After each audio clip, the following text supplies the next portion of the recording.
Good morning, everybody. I'm actually still in bed, and if you want to know where Slidell is, she is right there at the edge of my bed. I've had a very emotional morning. Actually, I was watching the series finale of Andor on Disney Plus. It's the latest Star Wars show. It follows a character named Cassian Andor in the early days of the Rebel Alliance. And one thing to know about fictional stories, I mean, obviously these are reflections of the heart of man, which is why I post about how narrative points towards our desire for God. And the more real and how much you see reality in stories, it can be the more emotionally invested you get into it. That's why people go crazy over true stories. And anyway, sorry, my thoughts. This is very emotional. Even something like Star Wars, um wow. Okay, Star Wars, okay, so Star Wars is like obviously a fantastical galaxy. All kinds of crazy technology. It's a combination of sci-fi and fantasy. So they um so really really yeah, but like even the Death Star was based on the atom bomb, and I've read firsthand accounts of what it's like to live through an atomic bombing. I actually read the book Hiroshima Diary. I can't remember the author's name, but it's a really great book on the bombing of Hiroshima. So even the Death Star is even fantastical stuff is based on real stuff. And the reason why Andor hit so hard. So basically, it's about the early days of the Rebel Alliance, and really, it's not like okay, when Star Wars first came out, it's like okay, they just have this really big bad weapon, we're going to destroy it. No, Andor kind of takes you on the ground of the life of the average person and how the average person is affected by this very unjust government. And the reason this hit so hard is because back in 2005 when I was in high school, I actually went to Russia. I oh yeah, I've interacted with a lot of people here, and to really, you know, see what Putin's done to Russia and make it just one of the most oppressive governments now, countries now. I mean, still not as bad as North Korea, but I mean,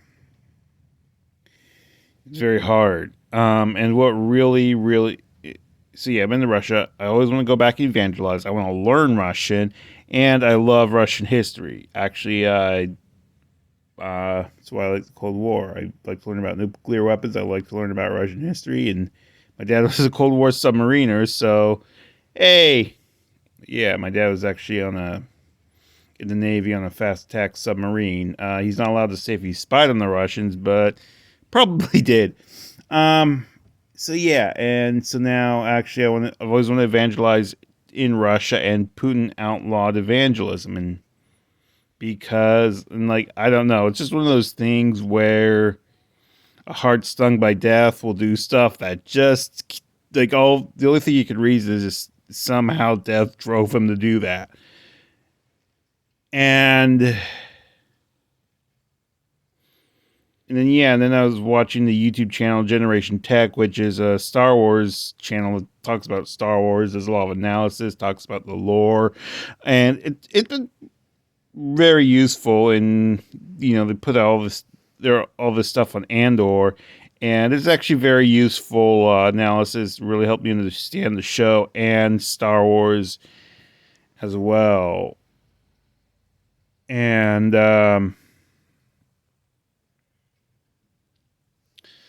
okay. Sorry, I'm just really emotional and this is my kind of an initial, just like hardcore initial reaction video.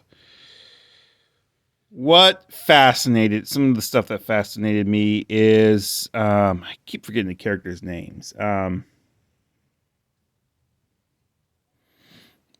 just haven't had. I don't know why. I'm terrible with names, like sci-fi names sometimes. Okay, so the Imperials were actually. It's funny how the Imperials were actually a bit humanized more, and some of them. It's funny. Some of them actually thought they were doing the right thing, like Cyril Karn. I think that's his name. The young guy who's kind of wants to keep order. He was part of planetary corporate security on the planet, the opening planet, and man, maybe the lack of sleep is hurting my memory. Anyway, it's funny how people want order. They look to these governments for order, and that's why people support the Empire. That's why, I mean, Tarkin might have thought he was doing the right thing, or, Harry Potter fans would know Dolores Umbridge. She might have thought she was honestly trying to keep order. Well, and that's the thing. Humans cannot keep order. That even all our attempts to keep order backfire and produces fruit of the flesh. And even Putin, back when he was in this, working for the Soviet Union in the KGB, thought, hey, the media and journalists is trying to stop us from doing our work. And so he might be deluded into thinking he's actually keeping order. And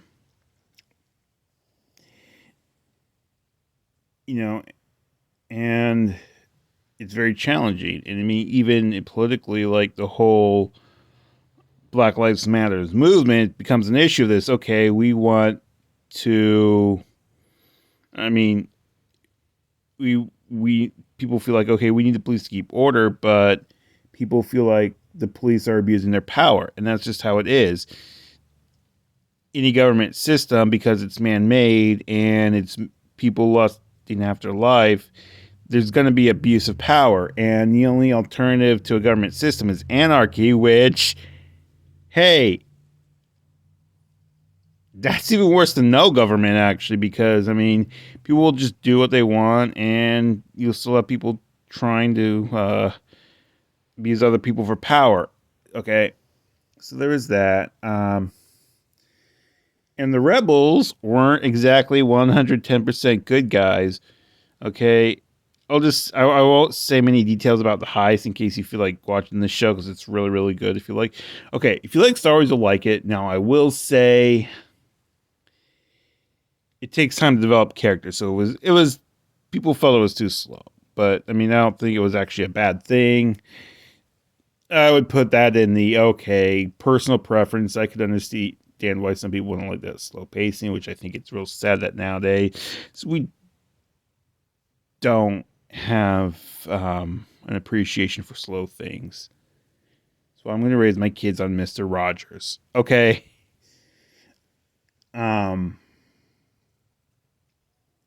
Trying to think. Okay. So, and the whole thing about rebels, being good guys, like, okay, real life rebels who are rebelling against systems, they're trying to preserve their lives, and you'll really see the fruit of the flesh in some of their tactics. I mean, I'm sure, like, Shag of what's his face? I can't remember his last name. It's always weird. But I mean, he was a brutal killer, and then Lenin became like a horrible leader. And even in the show,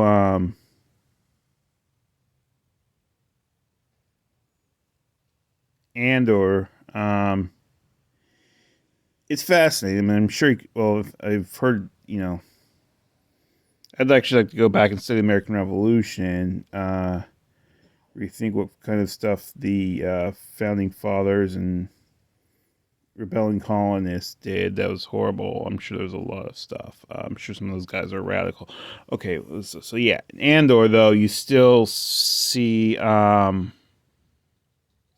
yeah, three characters. The oh, one guy came back, Saw Gerrera, if you remember him from the Clone Wars and the whole episode with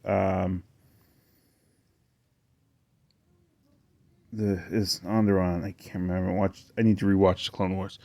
And then you had a new character, Luthen Royale, um, and then the classic character Mon Mothma, who was the woman in Return of the Jedi who actually briefed them on the plan to destroy the second Death Star. Okay, now if you look at Saw Gerrera, he became super fanatical, like just all out anarchist, very lonely, can't work with anyone, and actually, I think later on, I think another Star Wars project, Mon Mothma actually refuses to work with him. Okay, Luthen Royale is kind of not as far along as Saw Gerrera, but his lust to rebel against the Empire is further along than it's really far along. The point he's desensitized himself to people. He's paid a lot. He's very lonely, burdened by everything he lost. Even Mon Mothma, who's more peace-loving and reserved, doesn't want to try any crazy things like Luthen Royale. Even she does, I'm not going to say much, but she does something she doesn't want to do for the greater good. To actually fight against the Empire. Okay, I'm not going to spoil it, but it was really hard to see her do that. And, that's the, and if you look at how, we have to look at how Jesus reasoned about the systems of the world. In many ways, Andor is like MASH. One of my MASH is like one of my all-time favorite TV shows. But it's like MASH in that someone sees an unjust system and they're rebelling against it, okay? And if you look at how Jesus reasoned about the systems, he was in one of the worst political systems in history, the Roman Empire, which was very brutal with punishing people. And it wasn't fair. It was especially harder for Jews because, a lot of them weren't technically Roman citizens, so they couldn't even get a fair trial. And yeah, Jesus' trial was a complete joke. But the way Jesus reasoned about the Roman system was, it was just the fruit of an even larger system, a system called death, which came through Adam. And he came to defeat the system of death. Paul said the sting of death is sin. And so the death drove the Roman officials to preserve their lives and create the system. And Jesus, and Jesus said, all right, I believe in the Father for eternal life, and that got him raised from the dead. And that's going to get us raised from the dead. So when Jesus comes back to the earth, this shows he's over every system if the Roman system could not keep him in the grave. So when he returns to earth, the fire of God's glory is going to come down and wipe out death, all the fruit of death. Every single man-made system will be destroyed. Everything we think is unfair will be destroyed. The business system, both socialism and capitalism, whole industries, it's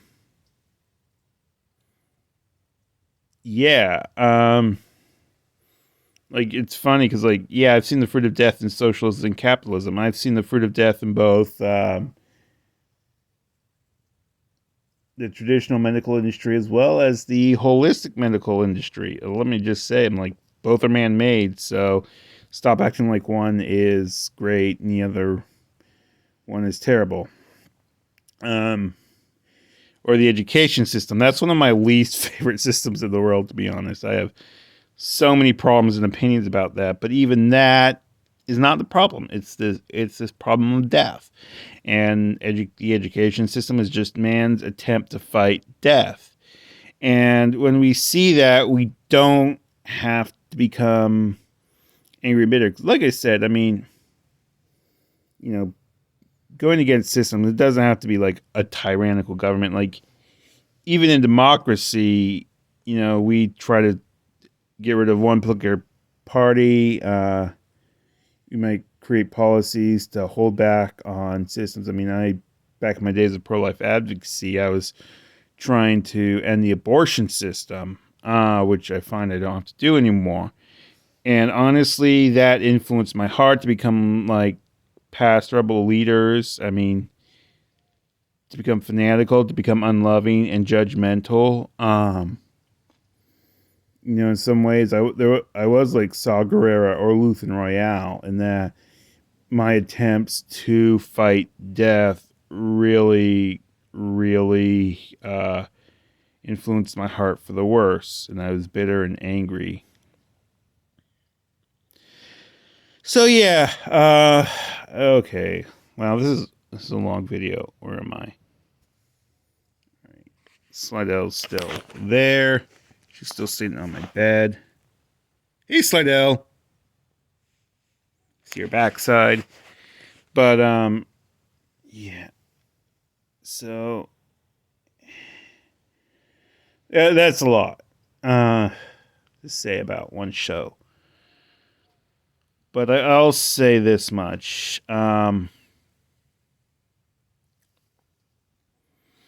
The lust for it's funny because the lust for power messes with our judgment, and we do crazy stuff. So the Empire, and their lust for power, tries to control stuff more, and yeah, and it ends up backfiring. I mean, that's why Russia has such an incompetent army, because Putin's not even realistic about. It was never realistic about how quality army he had. And America is a country because England decided to tax the bejeebies out of the colonies, and the colonies pushed back. And it's funny because France helped America rebel against England, which that created more problems, which led to the French Revolution. So yeah, it's funny how even Putin's become very unpopular, and the Russian oligarchs, might actually kick him out. So yeah, the lust for power, lust can cause us to do crazy things. So yeah, the empire is overly extending itself, trying to control every little thing in the show, which we see it can't. And it's actually amusing to watch the Russian army fail, to be honest. But yeah, like I said, so if there's one assignment I'll give you, just praise God we don't have to fight the systems of the world. Whether or not it's a tyrannical government, and that the big injustice is not the system itself or what the people in the system are doing. It's death. Okay, and Jesus came to deal with that injustice of death.